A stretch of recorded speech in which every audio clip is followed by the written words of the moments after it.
Buenas tardes, bienvenidos y bienvenidas a todo el mundo al seminario virtual de hoy sobre una panorámica de la conflictividad global enfocado en Gaza y Oriente Medio.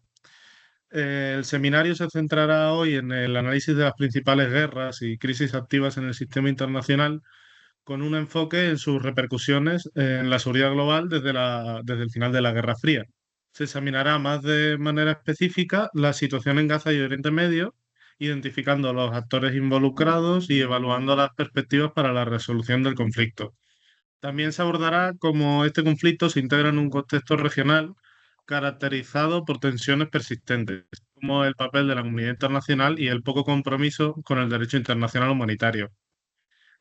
Cuando lo ideamos, pretendíamos que este seminario sirviese como introducción al curso que tenemos sobre claves para entender los conflictos armados que empieza el próximo lunes 14 en nuestro campus virtual, que principalmente en él se exploran las principales tendencias a la violencia, de la violencia a nivel global y como un método conceptual teórico sobre los conflictos armados.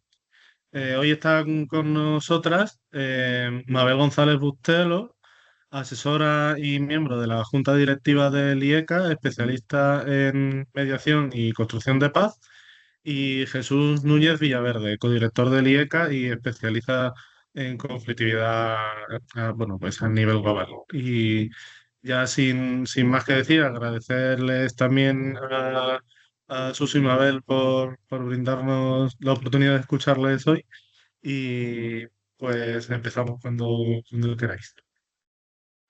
Pues muchas gracias Álvaro, Elena, Suso y gracias a IECA por la organización de este seminario virtual, que creo que no puede ser más oportuno dada la situación global en que nos encontramos en cuanto a la conflictividad y a la violencia, ¿no?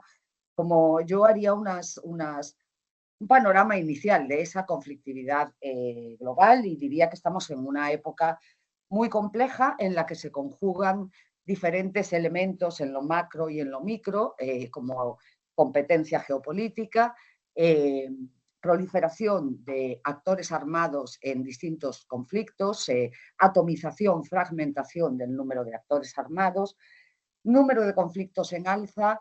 La mayoría de esos conflictos son de alta letalidad, como se les califica, por tanto, el número de víctimas, tanto directas como indirectas, también en alza.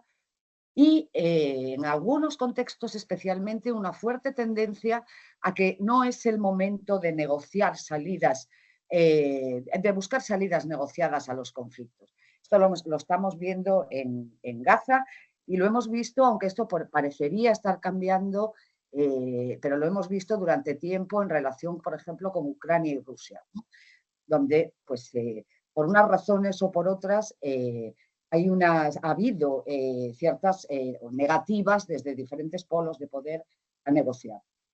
Tenemos conflictos internos, ahora iré con las cifras, pero tenemos muchos conflictos internos, pero muy internacionalizados, con muchísimos intereses externos en ellos, muy fragmentados. Tenemos en la República Democrática del Congo más de 100 grupos armados, no todos son igual de grandes, evidentemente, pero esta proliferación, fragmentación de grupos hace que se mezclen de manera fluida agendas políticas, ideológicas, criminales, etcétera, y la resolución de estos conflictos es cada vez más difícil.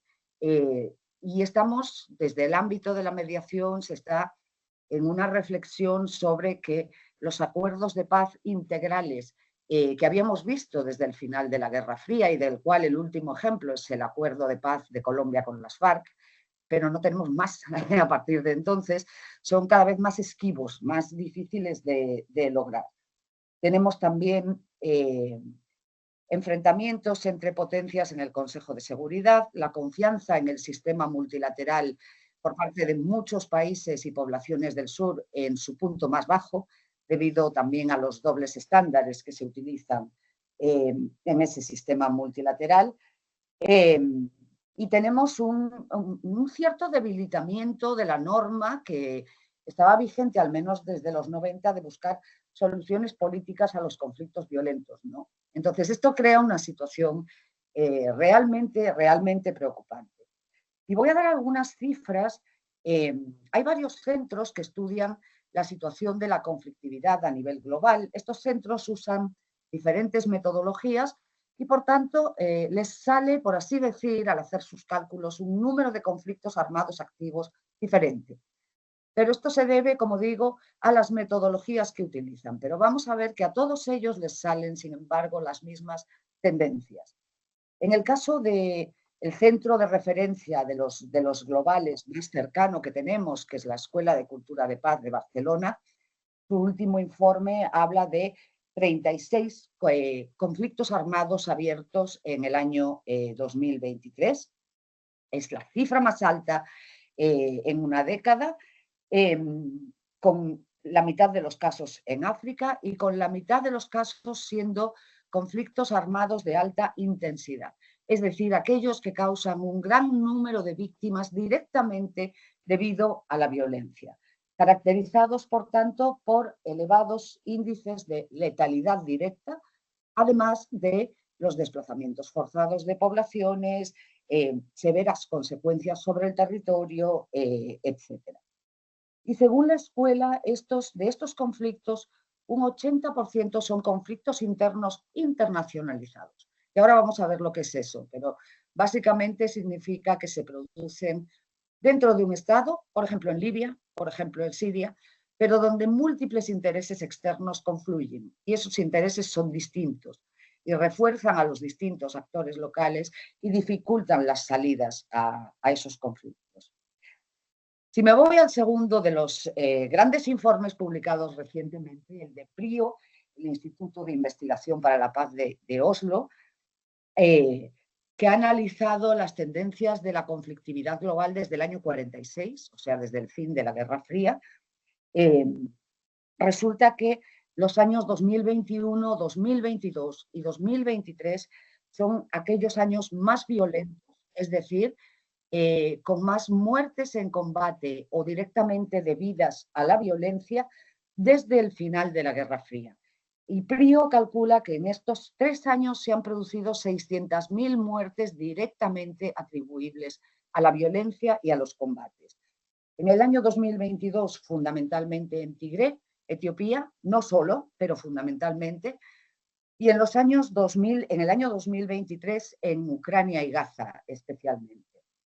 Ellos contabilizan 59 conflictos armados en 34 países y coinciden en la prevalencia de, no solo en un aumento del número de guerras, en su mayor letalidad, sino en esta prevalencia de guerras de alta intensidad.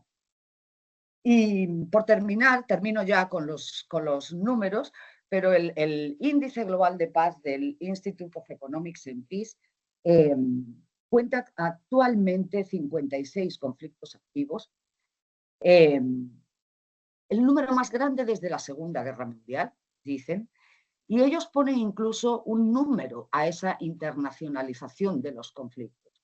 Dicen que hay 92 países que están directa o indirectamente involucrados en situaciones de conflicto en un tercer país, proporcionando diferentes tipos de apoyo, bien sea diplomático, bien sea en armamento o militar, proporcionar directamente efectivos militares, proporcionar apoyo diplomático, etc. Creo que todas estas tendencias nos hablan de un mundo mucho más violento de lo que habíamos visto pues desde el final de la Guerra Fría, y de unas tendencias a cada vez más conflictos, cada vez más víctimas, cada vez más refugiados, que no hacen sino aumentar en los últimos años. Y esto no es casualidad, sino que responde a algunos elementos estructurales. Solamente por mencionar un último dato, cuando uno mira las cifras de ACNUR del Alto Comisionado de la ONU para los Refugiados, llevan una tendencia al alza imparable en los últimos años, que son obviamente consecuencias de esta violencia, y cada nuevo reporte que publican trimestral o semestral significa un nuevo récord en el número de refugiados y de desplazados. Si las tendencias continúan así, esto no va a hacer más que aumentar. Y creo que hay razones estructurales para esta situación. Y es preciso analizar estas razones para que sepamos qué nos puede esperar, qué podemos encontrarnos. Pero creo que tenemos que ver diferentes tendencias que tienen que ver con un sistema internacional en movimiento, en flujo, y que tiene algunos elementos que me gustaría mencionar. Me voy a dejar fuera otros, pero algunos creo que es imprescindible mencionarlos aquí. Uno de ellos sería la tendencia a la desregulación del uso de la fuerza, que implica incumplimientos de la Carta de la ONU en cuanto a cuándo es legal o cuándo no es legal usar la fuerza en las relaciones internacionales, pero también incumplimientos del DIH sobre qué acciones, una vez que se produce una guerra, son legales o no son legales. Esta desregulación no es nueva. Esta desregulación viene al menos desde la época de la guerra global contra el terrorismo, y se vio claramente, tuvo puntos de inflexión claros en Libia, luego en Siria y desde luego después en Ucrania y ahora en Gaza y en Oriente Medio, pero de eso va a hablar Suso un poquito más tarde. Este enfoque se basó en calificar a un gran número de grupos armados en todo el mundo como grupos terroristas y buscar respuestas militarizadas a numerosos conflictos en todo el mundo. Esto fue claramente desde el ámbito de la mediación y la construcción de la paz y la resolución de conflictos un retroceso en las tendencias sobre la mediación, la resolución pacífica de conflictos, ya que ese enfoque militarizado y las restricciones legales y las proscripciones de grupos armados como terroristas pusieron en grandes dificultades políticas, pero también logísticas y jurídicas y legales a los actores que suelen ejercer la mediación. Creo que tenemos que mencionar una segunda tendencia en la que se mezclan dos asuntos, yo diría. Por un lado, la competencia geopolítica internacional. Estados Unidos-China, Estados Unidos-Rusia, Unión Europea-Rusia, y un sistema de grandes poderes que está en movimiento y en flujo. Y que significa que en diferentes conflictos tienen intereses diferentes y esos intereses diferentes, por ejemplo, se reflejan en el Consejo de Seguridad de la ONU y en su incapacidad o falta de deseo de llegar a acuerdos para contribuir de forma constructiva a la resolución de ciertos conflictos, ya que, de alguna manera, llevan esa confrontación a sus intereses en esos conflictos. Pero incluso allí, donde los intereses quizá no serían tan diferentes, tampoco dialogan sobre ellos. Es decir, en la Unión Europea o en Estados Unidos no hay ahora mismo un diálogo con Rusia sobre Afganistán que podría estar habiendo, o que debería quizá estar habiendo, no en lo público, pero sí mediante canales privados. Pero el daño en las relaciones diplomáticas daña también sus posibilidades de colaboración allí donde quizá podría haber al menos una conversación. A esto se une la emergencia de numerosos poderes intermedios, actores nuevos, la alianza de los BRICS, por ejemplo, pero Arabia Saudí, Irán, que no es un actor nuevo, Turquía, Qatar, Indonesia, Kenia, Brasil, potencias intermedias que buscan más influencia, que buscan ejercer políticas exteriores más asertivas, que buscan alianzas internacionales muy pragmáticas, no basadas en lealtades permanentes y que buscan de esos diferentes actores o grandes potencias internacionales lo mejor que cada uno les puede proporcionar. Entonces, digamos, alianzas cambiantes, búsqueda de un papel que configura un sistema internacional más complejo. Junto a esto tenemos los tradicionales dobles estándares que aplican ciertos actores internacionales a la hora de lidiar con los conflictos o definir cuáles son más importantes, cuáles son menos importantes, en dónde son inaceptables las violaciones del derecho internacional humanitario y en dónde sí son aceptables. Y todos estos países intermedios y muchos países más pequeños, pero pertenecientes al sur global, están viendo con esta prevalencia del uso de la fuerza y con los dobles estándares que se están aplicando con respecto a cómo se conducen las guerras, desde luego en cuanto a Rusia y Ucrania y en cuanto a Gaza, por ejemplo, hay una falta de confianza y de legitimidad en el sistema multilateral. Muchos de estos países del sur global creen que Occidente defiende un sistema multilateral que le ha servido siempre para su beneficio, pero quieren tener algo que decir sobre ese sistema multilateral. Es decir, pero este debilitamiento de la fe o de la confianza en el multilateralismo nos daña a todos.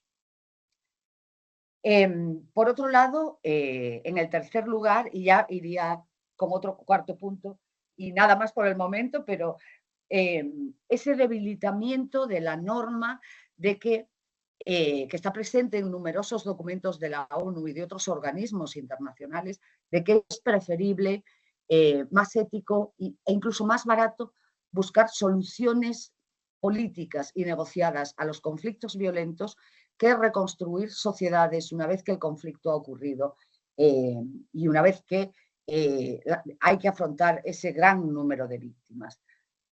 Esto va ligado a las tendencias anteriores, tiene que ver con elementos como, por ejemplo, con todos aquellos grupos que han sido, que tienen una agenda de naturaleza yihadista, sean esos grupos emanaciones del Estado Islámico o sean grupos locales que tienen esa agenda, y hay estudios del PNUD, por ejemplo, que muestran que el modelo actual de la insurgencia en África es una insurgencia con agenda yihadista. Pero el hecho de que esa agenda sea yihadista significa ser incluidos en listas de organizaciones terroristas. Por tanto, eso significa no negociar. Por tanto, debilitamiento de esa norma de buscar soluciones políticas a los conflictos. Segundo, lo hemos visto en Ucrania, porque en el contexto de la confrontación con Rusia, cualquier tipo de negociación ha sido percibida como debilidad. Por diferentes razones, se ha venido dando prioridad a las campañas militares por encima de los procesos políticos y eso digamos, minado las posibilidades de resolución de numerosos conflictos.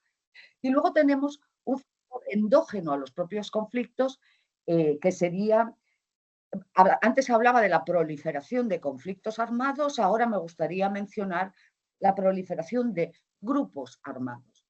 En muchos lugares, en muchos países, ya no nos encontramos un solo conflicto, sino múltiples conflictos. Múltiples actores armados de diferente tipo, con diferentes agendas.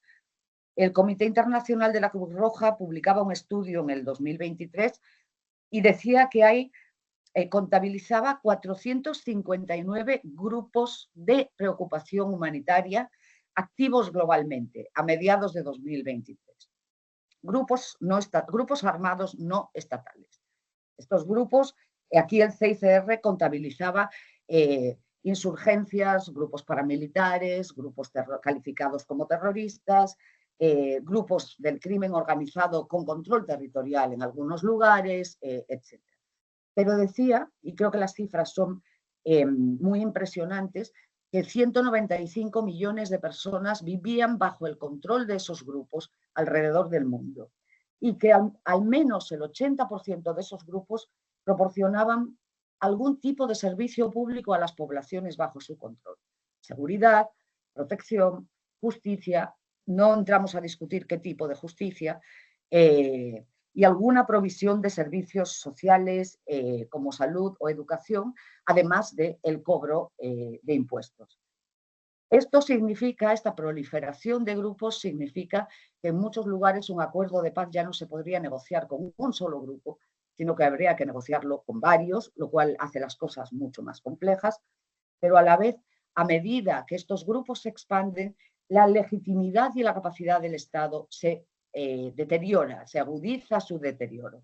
Por tanto, estaríamos en un ciclo donde realmente sería un ciclo negativo. Creo que en estos momentos estamos en un ciclo negativo eh, que, que es difícil pensar cómo revertir, pero que creo que tiene su expresión más clara en Oriente Medio, aunque no solamente, esa expresión también la podemos ver, desde luego, en Ucrania, pero la podemos ver en Sudán, en la República Democrática del Congo, la podemos ver en Somalia, en otros lugares de Oriente Medio y en zonas de Asia e incluso de América Latina, aunque el único conflicto armado sea Colombia, pero otros países están muy, muy afectados por la presencia, extensión y control territorial del crimen organizado y tienen cifras de violencia incluso superiores a las de una guerra, como México, por ejemplo. Yo creo que habría dos palabras clave para definir este panorama internacional, que uno sería la complejidad, es decir, múltiples actores, múltiples factores interactuando entre sí y generando dinámicas de alguna manera impredecibles. Y la segunda sería precisamente la impredecibilidad, es decir, eh, la dificultad de pensar en este sistema de conflictos como, como procesos lineales, sino más bien son procesos que se retroalimentan, porque si unimos cuestiones como el gasto militar, recorte de gastos por la paz en numerosos actores, etcétera, pues creo que estamos en un proceso de espiral descendente complejo y de alguna manera de impredecibles consecuencias. No sé si me ha quedado, no sé si he sido muy, muy pesimista, pero esta sería mi primera aproximación al tema. Eh, y le paso la palabra a Jesús Núñez.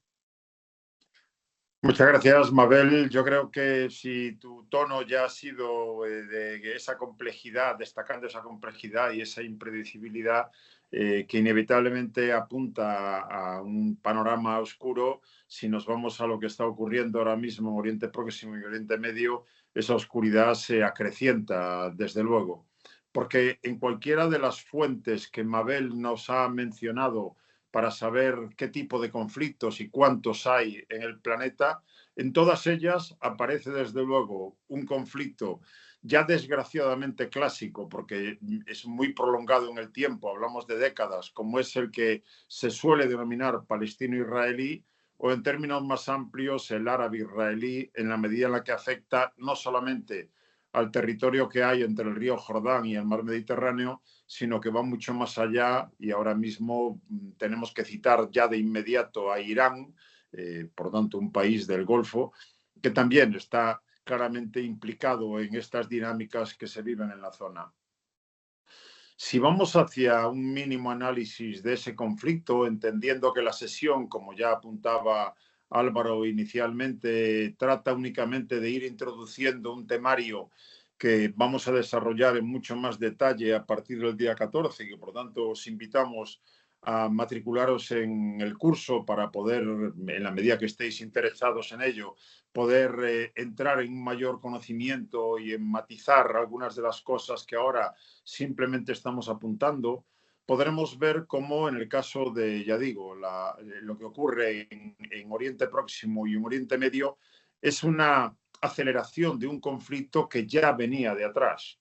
Creo que, aunque los medios de comunicación nos insisten mucho estos días porque se conmemora un año del momento en el que Hamas y la Yihad Islámica Palestina lanzaron un ataque absolutamente extraordinario cuando lo comparamos con cualquier otro en el pasado dentro del territorio israelí, lo que podemos entender es que nada empezó el 7 de octubre.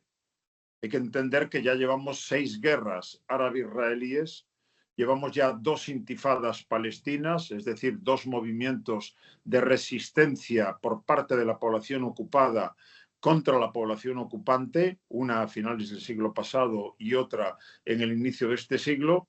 Y en lo que llevamos de siglo XXI, lo que estamos viendo actualmente en Gaza y en Cisjordania, aunque sea de una dimensión mucho mayor, es la 6ª operación de castigo que Israel está llevando a cabo en ese territorio ocupado.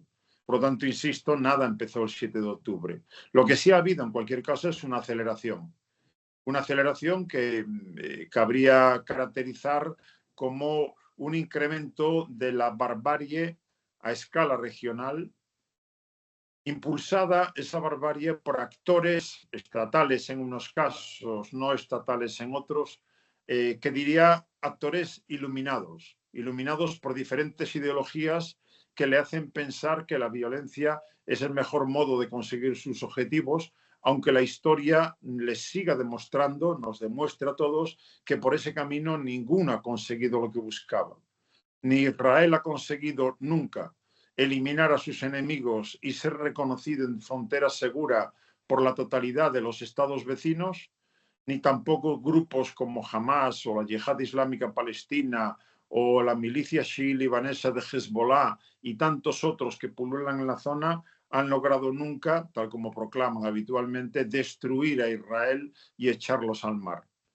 Y eso es lo que, desgraciadamente, por eso el tono es claramente pesimista, nos coloca en una situación en la que es muy difícil, por no decir imposible, vislumbrar alguna salida a corto plazo, algo que apunte hacia la paz, una paz aceptada por todos, sino que lo que estamos viendo, como decía, es una aceleración y una intensificación de la barbarie que parece ir en aumento cada día que pasa. Por intentar definir mínimamente lo que ocurre en la zona y lo que puede venir a continuación, cabría decir, por ir analizando algunos de los más significados, que si vamos de lo general a lo particular, a estas alturas, y Mabel ya lo señalaba, queda clara la impotencia de la ONU para cumplir la tarea para la cual fue creada, para gestionar los temas de paz y seguridad a escala planetaria. La ONU ha quedado desgraciadamente marginada. Su secretario general ahora mismo es calificado como persona non grata por parte de Israel, prohibiéndole la entrada en el país. Un país, Israel, que fue creado precisamente por la ONU en su primera etapa. Una ONU que el propio primer ministro israelí se atreve a calificar de antisemita. Ha hecho lo mismo con la Corte Internacional de Justicia, ha hecho lo mismo con la Corte Penal Internacional, un victimismo del que se alimenta continuamente el gobierno liderado por Benjamín Netanyahu, que le hace calificar a todo el que no le da la razón, a todo el que no se alinea con sus postulados, como contrario a Israel y a sus intereses, cuando el primero, desde mi punto de vista, que va contra los intereses de Israel es el propio Netanyahu. Por lo tanto, una ONU que no es capaz de ejercer la función de parar la guerra, ni siquiera un cese de hostilidades se ha conseguido lograr hasta ahora, ni tampoco el acceso libre de la ayuda humanitaria, ni tampoco la liberación de los prisioneros que siguen en manos de Hamas, ni tampoco detener a Israel en esa dinámica belicista en la que está sumido. Lo mismo cabría decir de la Unión Europea, fragmentada, con países que se alinean al lado de Israel, otros que se alinean en contra de Israel, aunque solo en el terreno de los gestos, no en el terreno de los hechos. No ha habido medidas claras que le hagan ver a Israel que el cruzar determinadas líneas rojas, reglas básicas del derecho internacional, tiene consecuencias. Israel hasta hoy no ha sufrido la más mínima sanción internacional, por muchas que hayan sido sus violaciones del derecho internacional, de las normas más básicas de la guerra, y que haya incumplido sistemáticamente sus obligaciones como potencia ocupante. Por lo tanto, Israel sigue entendiendo que tiene, por decirlo así, el semáforo está en verde y que puede seguir adelante. Nadie parece dispuesto a frenarlo. Ocurre, por lo tanto, que la Unión Europea queda también en una situación de impotencia absoluta, limitándose a lamentos y a condenas discursivas, pero, como digo, sin que eso vaya acompañada de ningún hecho.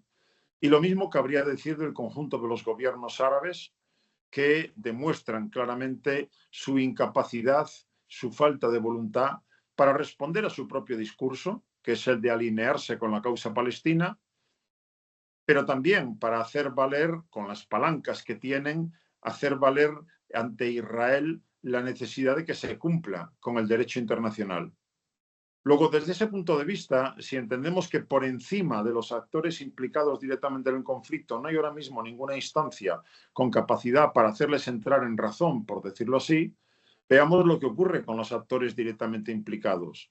Evidentemente, jamás podía pensar en un momento determinado que un golpe como el del 7 de octubre le servía, por un lado, para llamar la atención de la comunidad internacional, pensando que iba a provocar una reacción ante esa barbarie desatada en el territorio israelí, entendiendo que el tema palestino estaba ya no solo mediática, sino también políticamente olvidado.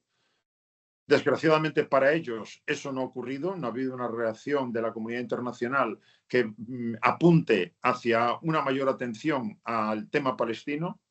Y por otro lado pensaba también, de ahí que antes dijera actores iluminados, pensaba que iba a colocar a Israel de rodillas y que iba a aceptar después de ese golpe determinadas condiciones que le sirvieran a sus objetivos. Claramente no lo ha logrado y hoy Hamás está política y militarmente absolutamente debilitado. No eliminado, no va a conseguir Israel eliminar a Hamás por vía militar, pero es evidente que hoy en día Hamás ha tenido que pasar a una guerra de guerrillas porque ya no tiene capacidad para enfrentarse convencionalmente a una maquinaria militar como la de Israel. Lo mismo cabría pensar de la milicia chií de Hezbollah. Hezbollah tiene una capacidad operativa mucho mayor que Hamás. Hezbollah dijo que entraba en el conflicto en defensa de la causa palestina, bombardeando con sus cohetes y misiles territorio israelí para obligar a Israel a detener la masacre que estaba cometiendo en Gaza. No lo ha logrado. No solamente no lo ha logrado, sino que ha abierto la puerta a una invasión israelí del territorio de un Estado teóricamente soberano como Líbano, pero que está siendo, ya digo, violado en su soberanía nacional por parte de un ejército extranjero y eso tampoco está provocando ninguna reacción. Nos encontramos, por lo tanto, a Hezbollah igualmente debilitado tanto en términos políticos como en términos militares. Ha sufrido la eliminación de su líder máximo, igual que ocurrió con Hamás, de muchos de sus combatientes, con ataques, ciberasesinatos tan extraordinarios como el que hemos visto hace tan solo unos días de los buscas y los walkie-talkies. Por lo tanto, un golpe, un castigo que deja a Hezbollah en una situación en la que se le complica mucho más el poder hacer frente a las fuerzas que ahora están invadiendo Líbano, sin que tenga la más mínima posibilidad a corto plazo de ir más allá de resistir el empuje, la embestida israelí. No podemos pensar en Hezbollah que ahora mismo tenga capacidad para entrar en fuerza en territorio israelí y que pueda forzar a Israel a aceptar determinados términos que pueda exigir la milicia chií. Luego, en ese sentido, lo que vemos es que se añade un capítulo más. No quiero olvidarme, aunque tengamos muy poco tiempo, no quiero olvidarme de Cisjordania. En Cisjordania también Israel está desarrollando una masacre en toda regla, pero entendamos que, por lo tanto, más allá de Gaza y Cisjordania, también Líbano es ahora un escenario de guerra abierta donde cabe imaginar que Israel va a ir más allá, que no se va a detener con simplemente algunas incursiones puntuales en la línea fronteriza, sino que como mínimo pretende limpiar, es el lenguaje que ellos mismos utilizan, limpiar por vía violenta toda la zona del sur del Líbano, al menos hasta el río Litani. Si nos vamos a Irán, según vamos ampliando el marco de visión, evidentemente hay interrelaciones entre Hamás, Hezbollah e Irán. Hezbollah es, a fin de cuentas, una criatura de Irán desde 1982. La ha financiado y la ha armado de manera sistemática a lo largo de los años. También ha colaborado con Hamás para intentar crearle problemas a Israel, no hay ninguna duda. Pero podemos ver que, antes de irnos hacia Irán, en las circunstancias actuales cabe concluir que Hezbollah ha demostrado claramente que no quiere una escalada del conflicto y que por lo tanto no se la va a jugar por Hamás. Vemos a un Hezbollah que actúa y lanza cohetes y misiles, pero en ningún caso ha empleado toda su capacidad, entendiendo que su inferioridad de fuerzas con respecto a Israel le puede reportar un castigo tan insoportable que no está dispuesto a aceptarlo. Bueno, pues lo mismo cabría pensar de Irán. Miremos el último ataque que Irán ha realizado contra Israel.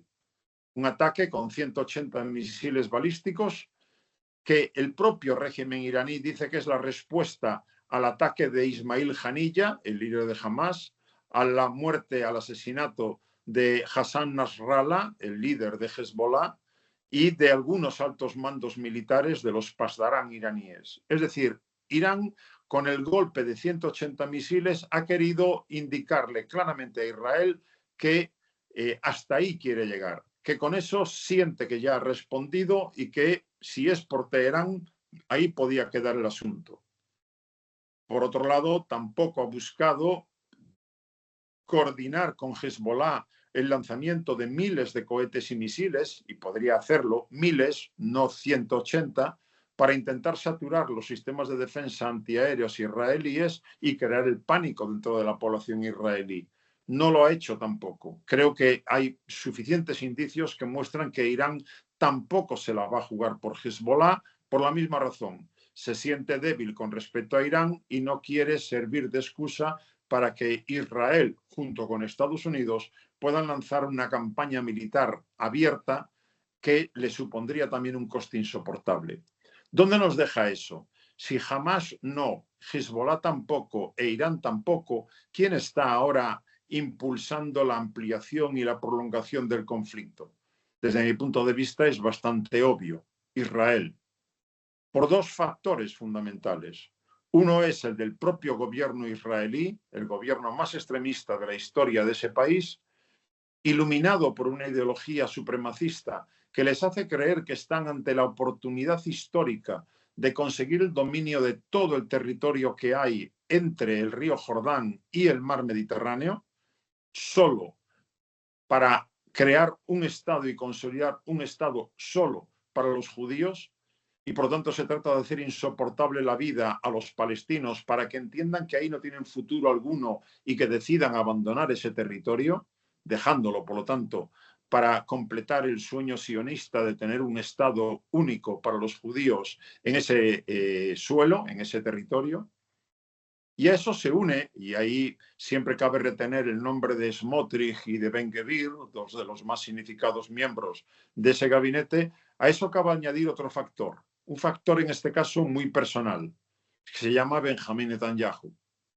Netanyahu es el principal impulsor de la prolongación y la ampliación del conflicto, incluso en contra del criterio de altos mandos militares israelíes, porque lo que busca por encima de cualquier otra prioridad, su prioridad no es liberar a los israelíes que todavía están en manos de Hamás, vivos o muertos. No es tampoco el que vuelvan a sus hogares los alrededor de 80.000 israelíes que han tenido que abandonarlos por el lanzamiento de cohetes y misiles por parte de Hezbollah en estos meses pasados. No se había acordado de ellos hasta hace apenas 10 días. No, su principal prioridad es conseguir mantenerse en el poder, porque de ese modo puede evitar la acción de la justicia contra él. Netanyahu tiene 3 causas judiciales abiertas por delitos que pueden llevar acarreadas fuertes condenas de cárcel. Y por lo tanto, Netanyahu entiende que la prolongación y la ampliación del conflicto bloquea la posibilidad de que pueda haber elecciones anticipadas, y eso le garantiza la permanencia en el poder y, por lo tanto, la impunidad con respecto a la acción de la justicia. Más aún, Netanyahu quedó identificado como el principal responsable del fracaso de seguridad que supuso el ataque de Hamás y la Yihad Islámica Palestina el 7 de octubre del pasado año. Y, por lo tanto, está intentando recuperar su imagen de garante de la seguridad israelí. De hecho, no es sorprendente que durante estos últimos 10 días ya se ha registrado un incremento notabilísimo de su popularidad entre los israelíes por el inicio de la invasión del Líbano. Lo cual me lleva a no descartar que en un momento determinado, en cuanto tenga un respiro en el campo militar, pueda disolver la legislatura, convocar elecciones anticipadas, intentando traducir ese incremento de popularidad actual en votos para seguir manteniéndose en el poder. Por lo tanto, es Netanyahu, es Israel quien está en esa dinámica de ir hacia adelante sin freno, lo cual no hace buenos a los otros. Simplemente se trata de graduaciones, como digo, entre iluminados. Un Netanyahu al que Estados Unidos y el conjunto de la comunidad internacional le ha dejado bien claro que puede traspasar todos los límites que a ningún otro país del planeta se le permitiría.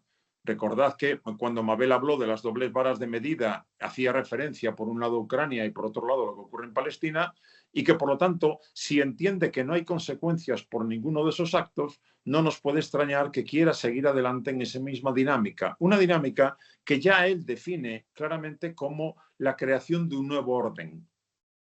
En definitiva, redibujar el mapa de la zona. Redibujar el mapa de la zona a gusto, obviamente, de Netanyahu y los suyos. El problema, desde mi punto de vista, y se analizará así en el curso, es ver si esa pretensión de nuevo orden no está llevando a un nuevo caos. Porque evidentemente la situación actual escapa ya al control no solamente de Hamas o de Hezbollah, no solamente al control de lo que pueda llegar a hacer la ONU, sino al control del propio Israel. Lo que queda por ver ahora mismo es si se impone el criterio de quienes entienden que por ese camino Israel no va a conseguir sus objetivos y que ese nuevo caos le puede generar más problemas. En fin, ¿cuántas veces hemos podido comprobar en cuántos conflictos que por crear democracia, crear estabilidad a través de la violencia desatada y generalizada no parece que sea el camino preferente? Y sin embargo vemos como una vez tras otra reiteramos el tropiezo en la misma piedra, volviendo otra vez a lo que ya anteriormente había quedado demostrado que no funcionaba. En definitiva, lo que queda ahora abierto, y ahí lo dejaría, es la posibilidad de que ahora, en función de cómo sea el ataque que seguro Israel va a desarrollar contra Irán, podremos entender si ahí se consigue detener esta dinámica de barbarie o si eso lleva a una intensificación que, como digo, pueda conducir a un nuevo caos. En fin, nos lo iré diciendo el tiempo y en la medida que las cosas van cambiando día a día a lo largo del curso, si contamos con vuestra presencia, evidentemente, podremos ir analizándolo ya más en detalle. Lo dejaría, si os parece, aquí también por mi parte y abierto a vuestros comentarios y preguntas.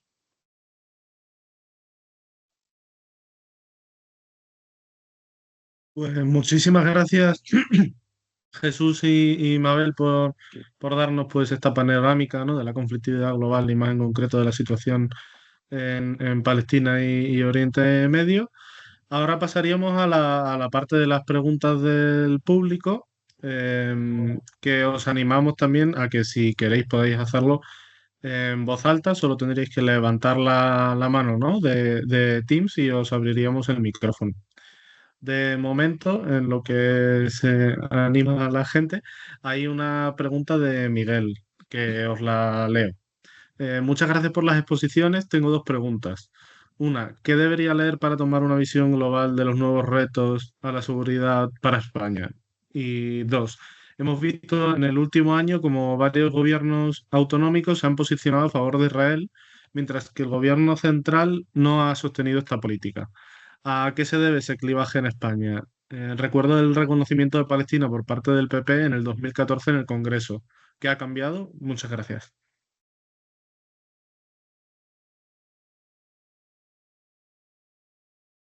No sé cuál de los dos. Me despista un poco el planteamiento de las diferencias entre gobiernos autonómicos y gobierno central. Por otro lado, el PP no reconoció en el año 2014 a Palestina. Lo que hubo en el año 2014 fue una proposición no de ley en el Parlamento español en la que todos los grupos parlamentarios, y eso incluía al PP, instaron al gobierno de aquel momento al reconocimiento de Palestina como Estado. Una proposición no de ley aprobada por unanimidad que no se tradujo en nada y que ha habido que esperar al año 2024 para que, en este caso ya, el gobierno central haya decidido, junto, por otro lado, a más de 140 países del planeta, no es ni mucho menos el primero, ni siquiera dentro de la Unión Europea, a reconocer a Palestina como Estado. Es un gesto simbólicamente importante, pero sigo insistiendo en que solamente es un gesto. Lo que nos faltan hoy son hechos, no palabras, por mucho que simbólicamente sean importantes. Las diferencias que pueda haber entre un gobierno autonómico y otro, desgraciadamente, por otro lado, tienen poca incidencia en lo que le pueda ocurrir hoy en día a quienes están sufriendo esa barbarie. Y puedo yo añadir más bien indirectamente sobre qué leer para tener una visión global de los retos a la seguridad para España. Yo creo que la respuesta más obvia son las estrategias de seguridad nacional y los documentos oficiales al respecto, pero de una manera más amplia, y si consideramos que la seguridad de unos y la seguridad de otros está ligada, y que lo que pasa en ciertos conflictos que son lejanos y que no nos resultan muy conocidos o que, digamos, o que no pensamos que puedan tener alguna relación con nosotros, pero que nos impactan sin duda, entre otras razones, por ejemplo, los movimientos de refugiados y de desplazados que se generan alrededor de estos conflictos. Yo recomendaría leer algunas de las publicaciones que hemos mencionado en la primera parte de esta sesión y a las cuales pues, se hará más referencia en el curso que comienza la semana que viene, al cual también os animo a apuntaros. Y luego algunas publicaciones de centros de estudios de paz y seguridad, pues por ejemplo sobre el impacto, una nueva área de estudio una nueva área de preocupación y de acción para los estudios de paz y seguridad son los impactos del cambio climático y su combinación con fenómenos de inseguridad alimentaria y de conflictividad que puede ser todavía mayor.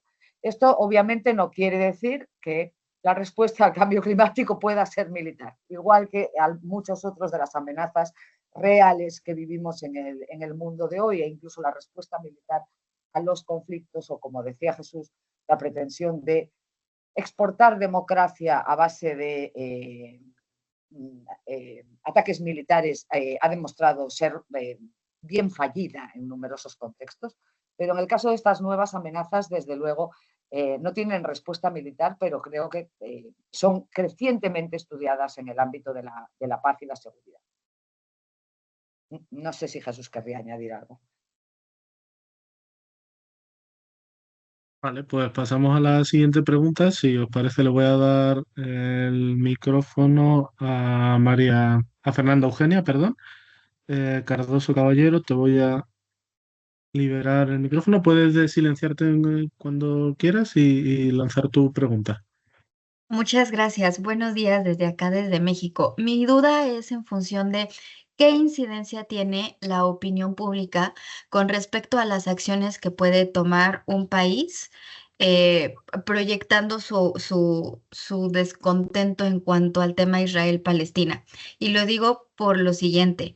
En mi país, el cabildeo judío es sumamente importante a nivel político, pero la opinión pública, el sector académico en el que me incluyo, estamos impulsando iniciativas para que México se muestre un poco más férreo en contra de la guerra Israel-Palestina y la verdad es que las acciones emprendidas por la opinión pública pues han sido pues hasta cierto punto insuficientes. Entonces, mi duda es, ¿ustedes creen que una opinión pública pujante sea determinante para que un país pueda cambiar su postura con respecto particularmente al tema Israel-Palestina? Y sobre todo el caso de México, que geopolíticamente hablando es complicado por nuestro vecino del norte, ¿no? Entonces, esa sería como mi duda. Muchísimas gracias. Me gustaría decir que sí es determinante, pero me saldría de la realidad. Si lo miramos en términos positivos, tenemos un nuevo actor en el escenario, tenemos una nueva variable en la ecuación y se llama sociedad civil organizada. Por lo tanto, recordemos que eso no existía antes. Antes esto era una cuestión de relación de poder entre diferentes potencias. Lo que se miraba fundamentalmente era cuántos misiles y cuántos carros de combate y cuántos aviones tenía cada uno, y ahí y qué poder económico y qué intereses económicos había en juego, y ahí se terminaba. Hoy en día la sociedad civil organizada ha conseguido cosas. Basta con pensar en el Tratado de Comercio de Armas o en el Tratado de Minas Antipersonas para recordar que eso nace de movimientos de la sociedad civil organizada. Si lo queremos mirar en términos negativos, hubo movilizaciones a escala mundial en el año 91, cuando la Segunda Guerra del Golfo, y sin embargo Estados Unidos invadió Irak. Por lo tanto, no se consiguió con movilizaciones sociales detener lo que habían decidido, en este caso, básicamente la administración de Bush hijo. Por lo tanto, tenemos ejemplos de una cosa y de la otra. Tenemos que entender que la sociedad civil trabaja, por definición, en el largo plazo, por definición, en el gota a gota. Por lo tanto, no somos actores con capacidad determinante para modificar el rumbo de los asuntos internacionales, pero somos un actor que ya tenemos capacidad para influir.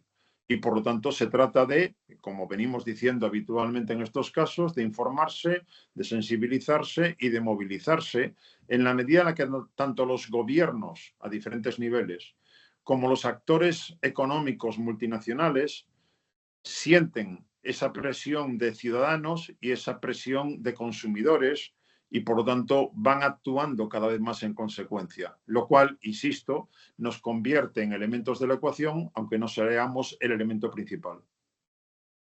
Si me permitís, dos apuntes muy breves. Creo que con respecto a sociedad civil hay un elemento en este conflicto, en esta fase del conflicto palestino-israelí, árabe-israelí, que no en el corto plazo, porque como dice Suso, el impacto de la sociedad civil puede ser, siempre va a ser mayor a largo plazo, pero creo que hay un elemento nuevo que es la división, al menos parcial, de la comunidad judía de Estados Unidos y la división también, por ejemplo, generacional en los votantes demócratas en cuanto a su posición sobre esta guerra. Esto no va a tener impacto en el corto plazo, pero no es, creo, descartable. O sea, es un hecho que tenemos que tener en cuenta porque es realmente una novedad con respecto a todas las fases anteriores del conflicto. No se puede hablar ya de la comunidad judía de Estados Unidos, sino que hay al menos dos bloques en esa comunidad judía. Eso por un lado. Y por el otro lado, yo hablaba antes del papel de potencias intermedias y bueno, hay varios países del sur. En este momento no hay capacidad para buscar ni deseo de buscar una solución política a este conflicto en ninguna parte, ni entre los actores ni entre los actores internacionales. Pero ha habido iniciativas interesantes como la de Sudáfrica ante la Corte Internacional de Justicia, propuestas de algunos otros países, y yo creo que México es un país que es una potencia intermedia que está llamada a jugar un papel en este escenario cambiante global y sin esa presión de la sociedad civil en este conflicto y en otros va a ser más difícil que se asuma. Pero México entra claramente dentro de ese juego de potencias intermedias donde está Brasil, donde está Sudáfrica, donde está Indonesia o Kenia, que lidera ahora una misión de paz en Haití, etcétera. Brevemente. Vale, os lanzo una pregunta que había en el chat que creo que puede ser interesante. Dice de Erika Godoy. Dice, gracias, muy claro todo. En cuanto a los esfuerzos políticos para la consecución de la paz, ¿podrían influir movimientos religiosos con la agenda de paz? Abel, tú tienes más conocimiento. Bueno, digamos, hay toda una serie de actores religiosos y de iniciativas religiosas alrededor del mundo que juegan un papel en las iniciativas de construcción de paz, desde los niveles locales hasta los niveles de buscar un acuerdo de paz a nivel de país, ¿no? Un gran acuerdo de paz que busque una solución a un determinado conflicto. Sin embargo, y en este momento, Lo cierto es que creo que prevalecen en el conflicto israelí-palestino, como decía Suso, unas visiones mesiánicas, iluminadas, creo que dijiste, Suso, que parecen haber, digamos, reducido, marginalizado a aquellos actores de paz o laicos de la sociedad civil que puedan ser más favorables a la paz. Eso no significa que no, digamos, que eso no pueda buscarse, pero lo que tiene que comenzar en Oriente Medio, y ya que no hay condiciones para buscar una solución política en este momento, de hecho, ni con la involucración de Egipto y Qatar, que demostraron que Estados Unidos solo no puede, por mucho que quiera, y que es muy difícil ser mediador cuando eres el principal proporcionador de armas y apoyo político a una de las partes, pero ni con el apoyo de ellos se consiguió ni siquiera un cese al fuego.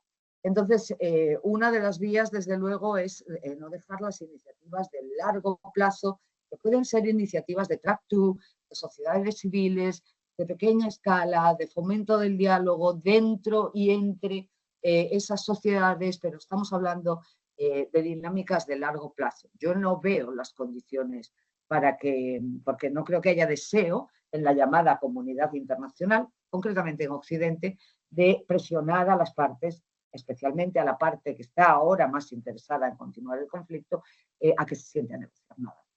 Al contrario, creo que esa parte ve la oportunidad de finalmente quedarse con todo ese territorio. Contando además, desde mi punto de vista, que sin magnificar, pero también sin demonizar al factor religioso y a los actores religiosos, la historia está llena de casos en los cuales los actores religiosos y las ideas que pueden venir desde las diferentes religiones han servido para crear condiciones de paz, y otros tantos en los que han servido para crear condiciones de guerra. Por lo tanto, no tiene ninguna especificidad distinta a cualquier otro mediador o constructor de paz, sino que lo que tenemos que entender es que el factor religioso se puede jugar con él tanto para una cosa como para la otra, sin más. Vale, paso ya, si os parece, bueno, una última pregunta, un par de preguntas antes de cerrar. Le voy a dar el micrófono a Alberto, que tiene la mano levantada. Ya puedes activar tu micrófono cuando quieras.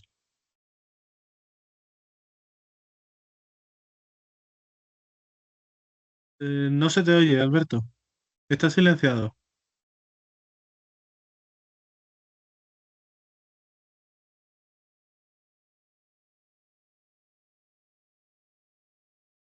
Mm, Tienes que darle al botón del micrófono que por defecto está desactivado para reactivarlo.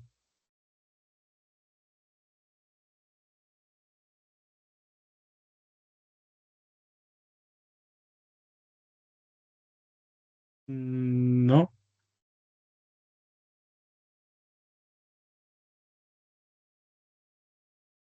Bueno, creo que entonces vamos a pasar al siguiente, y si puedes solucionar el tema del micrófono, volvemos contigo, ¿vale? Em, Le doy el micrófono a José Cristóbal, que tiene levantada la mano también. Ya puedes desilenciarte.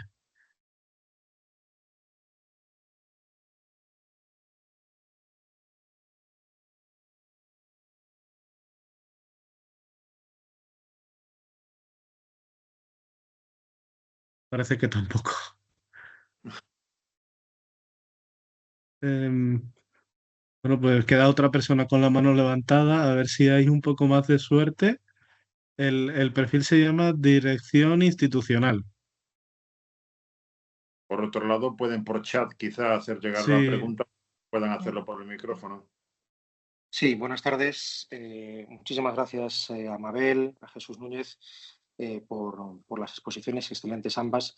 Mi nombre es Manuel Gazapo, y la verdad que ha sido un gusto poder escucharos. Simplemente preguntar una cuestión que quizás puede ser interesante. El hecho de que Irán no tenga la capacidad nuclear que sí tiene Israel, pueda haber desincentivado el llamado eje de resistencia o al propio Irán responder de forma más contundente. Esto me hace pensar en el virus Stuxnet, que lógicamente ralentizó mucho el programa de enriquecimiento de uranio iraní, pero previamente también hubo un acuerdo, que me corrijan Mabel y Suso y Mabel, un acuerdo para ralentizar o que al menos el programa de enriquecimiento de uranio iraní no fuera encaminado a superar una serie de porcentajes concretos del uranio para que no se convirtiera en el tema de armamento nuclear, ¿no? ¿Puede ser que ahora el régimen de los ayatolás se arrepienta de ese diálogo que incluso se llegó a establecer con la administración de Barack Obama, la Unión Europea, etcétera, etcétera, y que luego con otros inquilinos, ni peores ni mejores, otros inquilinos dentro del despacho Oval, se rompió? Es decir, ahora mismo Irán puede condenar lo que le ocurrió con el virus Stuxnet, pero sobre todo sus acuerdos de 2015, ¿puede arrepentirse ahora de ellos? Es decir, la pregunta es esa y la segunda es, ¿esto puede desincentivar a futuro a que otros estados firmen ese tipo de acuerdos? Porque visto está que si luego no tienes la capacidad y luchan contra tus intereses y tú no tienes, como muchas veces Suso explica, la capacidad de disuasión, pues esto será un desincentivo, Mabel, Suso, creo yo, a que consigamos construir sociedad internacional, porque si al fin habrá gente que se vea en el espejo de Irán y digan, bueno, pues yo no voy a firmar. Esas son mis dos preguntas. Muchísimas gracias y enhorabuena de verdad a ambos y a todo lo que hace el Instituto. Muchas gracias. Muchas gracias, Manuel. Sí, puedo comenzar. Efectivamente, hubo un acuerdo sobre el programa nuclear iraní y fue un ejemplo de negociación internacional con incentivos, con presión, donde diferentes partes llegan a, digamos, a una solución mínimamente satisfactoria para todos. Y efectivamente se contemplaban pasos para el control, la ralentización, etcétera, del programa nuclear de Irán a cambio de levantamiento de sanciones, devolución de activos, etcétera. El hecho de que ese programa fuera posteriormente denunciado por aquella parte, Estados Unidos, con un nuevo presidente entonces, que tenía más responsabilidad a la hora de cumplirlo, porque era realmente es Estados Unidos quien tiene un papel que jugar en cuanto a las sanciones a Irán y la devolución de activos congelados en el exterior, dejó a la Unión Europea, de alguna manera, si lo puedo decir así, vendida, porque el papel de la Unión Europea, si bien importante, no es suficiente para Irán en materia de garantías de seguridad.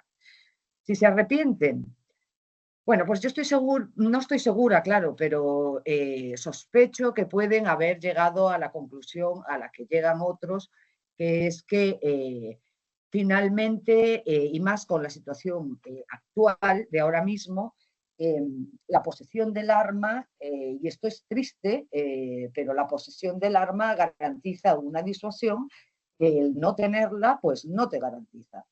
De esta forma, así le pasó a Irak, por ejemplo, y ese es el cálculo que yo creo que ha hecho Corea del Norte. El hecho de que digamos, tienen un comportamiento internacional bastante errático, pero que tiene la herramienta de disuasión máxima. Y decir esto realmente significa que esos incumplimientos, esos dobles estándares, esa falta de coherencia, etcétera, pues solamente nos lleva a un mundo de proliferación. Porque si Irán intensifica o acelera el desarrollo de su programa nuclear, bueno, sabemos que hay otros como Arabia Saudí, como Emiratos, etcétera, que pueden seguir ese mismo camino. Y ese camino es destructivo para todos. Pero el hecho de que a Israel sí le funciona esa disuasión y a otros, como Corea del Norte también, pues sin duda pesa en esa parte. Y todo eso que comenta Mabel tiene un nombre propio en cuanto a responsabilidad, se llama Donald Trump. Fue él el que en mayo del año 2018, cuando Irán estaba, según la Agencia Internacional de la Energía Atómica, cumpliendo escrupulosamente todas las estipulaciones del acuerdo logrado en el año 2015, denunció el tratado y evidentemente eso ha provocado una reacción por parte de Irán. No sabemos si se arrepiente o no de haber firmado aquel acuerdo, pero fue claro que sintió un alivio significativo y si tenemos en cuenta cuál es la prioridad del régimen iraní, que es su permanencia en el poder de los ayatolás, pues sintió que ese alivio le servía también para rebajar la inestabilidad de su propia población, la generada por el malestar de su propia población. Podríamos, si nos ponemos a pensar en arrepentimientos, podríamos pensar lo que puede tener en mente Ucrania, que siendo en un momento determinado la tercera potencia nuclear cuando termina la Guerra Fría, llega al acuerdo de renunciar a ellas a cambio de que Londres, Washington y Moscú garantizaran la integridad territorial del país y se mostraran dispuestos a defender esa integridad territorial si alguien le afectaba a Ucrania. Y resulta que uno de los tres garantes, Rusia, es quien ha invadido ese país tiempo después. Bueno, si Ucrania tuviera armas nucleares, probablemente Rusia tampoco habría invadido. Nos movemos en el escenario real. Otro es política ficción que no sabemos hacia dónde puede llevar. Yo creo que hoy en día el régimen iraní está apostando claramente por la victoria de Kamala Harris en las elecciones del próximo 5 de noviembre, con la idea clara de volver a renegociar un acuerdo que no será igual, pero que nos da a entender que, por un lado, el programa nuclear iraní sigue siendo hoy, como ya lo era en su día, no un intento de contar con un arma de combate, sino con una baza de negociación a cambio de la aceptación del propio régimen de los ayatolá, y que por lo tanto lo que va a buscar ahora mismo es eso. Y es precisamente esa cuestión la que explica que Irán, como dije antes, no se la vaya a jugar por Hezbollah ni por Hamas, porque Irán no quiere ser quien provoque una escalada regional que pueda arruinar las opciones de renegociar un nuevo acuerdo, entendiendo que eso también podría llevarse por delante al propio régimen. Vale, ya voy con la última pregunta del chat. Disculparnos, porque estoy seguro que daría para toda la tarde hablar de todos los temas relacionados con lo que hemos visto en el seminario y bueno, en las preguntas que ya hemos podido responder. Entonces voy con la última, muy breve para ir terminando, de un usuario desconocido. ¿Creen que existe, ¿creen que existe algún futuro para el derecho internacional humanitario? ¿O consideran que estas guerras son un claro ejemplo de que es necesario modificar el derecho internacional humanitario buscando alguna forma de control en caso de incumplimiento? Desde mi punto de vista, recordamos siempre que la alternativa a una ONU a la que criticamos por imperfecta y por impotente en muchos casos, la alternativa a la Declaración Universal de los Derechos Humanos, la alternativa a las Convenciones de Ginebra, la alternativa al derecho internacional y al derecho internacional humanitario es la ley de la jungla. Por lo tanto, de ahí tenemos que partir. Evidentemente, nos encontramos día a día con violaciones de esas normas y de ese marco que hemos ido creando, que se ha ido creando a lo largo de generaciones y de décadas. Pero la cuestión, por muy imperfectos que sea cada uno de ellos, es que son los mínimos filtros que hemos conseguido consensuar a nivel internacional para que no sea precisamente la ley del más fuerte la que se imponga sin ningún tipo de disimulo. Y a partir de ahí, pues tenemos que gestionar los niveles de satisfacción que nos provoca cada una de esas violaciones. Pero claro que tiene futuro el derecho internacional. De acuerdo. Vale, pues si os parece, vamos cerrando ya por hoy. Disculpadnos por no haber podido responder a todas las preguntas, pero recordamos siempre, ¿no?, que está el curso de claves para entender los conflictos armados, en el que se puede seguir indagando en todas estas cuestiones y ampliar en varios conflictos y en todo lo que es la teoría. Y nada, agradecer la participación de Mabel y Jesús por prestarnos un poco de su tiempo y la participación de, por supuesto, todas las personas que han estado activas a través del chat. Muchísimas gracias. Muchas gracias. El curso. Hasta pronto. Chao.